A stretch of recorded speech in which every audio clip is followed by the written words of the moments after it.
24 agents. 3 hours. One impossible challenge. In the shadows of 1944, a small group of civilians prepared to strike. They were about to attempt a feat that military experts called a suicide mission. The odds were completely impossible for the small cell. They faced the most sophisticated surveillance network of the Nazi occupation. With no formal military training, they stood against the weight of the Gestapo. The technical disadvantage was a gap that no one believed could be bridged. Military analysts said the German high command was impenetrable. The Atlantic Wall was considered an unbreakable shield, protecting the coast. Observers believed the occupation was too deep for any internal leak to happen. Conventional wisdom predicted that any attempt at theft would lead to execution. But on June 1st, 1944, everything changed in an instant. The Allies sent a desperate plea for the 21st Panzer Division's location. Without this data, the upcoming invasion of Normandy would face certain ruin. The fate of the free world now rested on the shoulders of the resistance. Every expert predicted failure as the Gestapo closed in. The network was already compromised and members were disappearing daily. Supplies were low and the fear of a double agent hung heavy in the air. The resistance was bleeding, yet they chose this moment to push forward. What happened in the next 72 hours would rewrite history. It would become a master class in modern military intelligence gathering. The world was about to witness a shift in the way secrets are stolen. Because of these 3 days, the rules of warfare were changed forever. The hero didn't just survive, she achieved the single greatest heist. Her name was Helene, and her mind was the ultimate weapon of the war. She infiltrated the most secure zones using nothing but her own wit. By the time they realized she was there, the secrets were already gone. The mystery method she used remained classified for 50 years. It was so effective that the military kept it under lock and key. Governments feared that revealing the tactic would make it unusable again. Only recently have the archives opened to reveal her brilliant deception. This specific tactic is still taught at elite institutions today. From West Point to Sandhurst, officers study her every move. It serves as the definitive case study for asymmetric intelligence success. The logic she applied in 1944 remains the gold standard for field agents. 24 agents. 3 hours. One impossible challenge. The moment she figured it out at minute 42 is absolutely brilliant. Everything hung on a single decision made in a moment of pure terror. The clock is ticking toward the dawn of the greatest invasion in history. The story begins 6 months before D-Day, in a quiet basement. The room in Cannes was damp, cold, and filled with the smell of old paper. Here, the Century Network held its secret and dangerous meetings. They were a ragtag group of students, teachers, and shopkeepers. The Century Network is struggling to stay alive under the SS.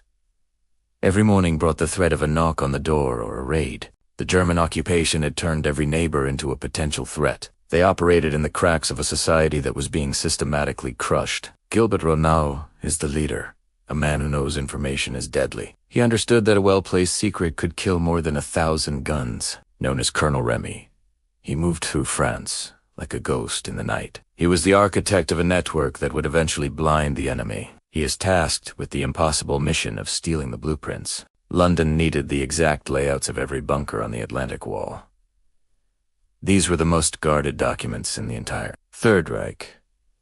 To fail meant the deaths of thousands of young men on the beaches. The technical disadvantage is staggering. With no radios or cameras, they had to rely on memory, hand-drawn sketches, and sheer intuition. Taking a photo meant an immediate death sentence for the entire family. They had to invent a new way to record data without leaving a trace. German radio direction finders patrol every street for code. The Abwehr vans listened for the faintest pulse of a secret transmitter. One heartbeat of forbidden signal could bring a battalion to your door. The airwaves were a trap, and the ground was a minefield of suspicion. To succeed, Renault recruits Helene, a 20-year-old student. She was quiet, unassuming, and possessed a photographic memory. To the Germans, she was just another girl cycling through the village. In reality, she was a human hard drive recording every detail she saw. She has no military rank and no weapon in her possession. Her only defense was a smile and a bicycle with a rusted chain. Yet,